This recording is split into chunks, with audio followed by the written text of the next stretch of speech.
வாங்க இன்றைக்கி என்ன சமையல் பார்த்துடலாம். காலையில் டிஃபனுக்கு சப்பாத்தி,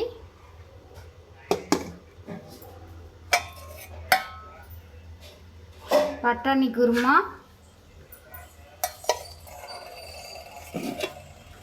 சூடான சாதம்,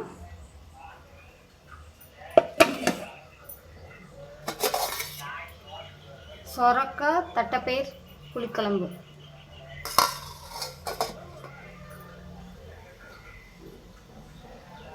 தயிர், வீட்டில் செஞ்ச கடலை உருண்டை. வாங்க சாப்பிடலாம்.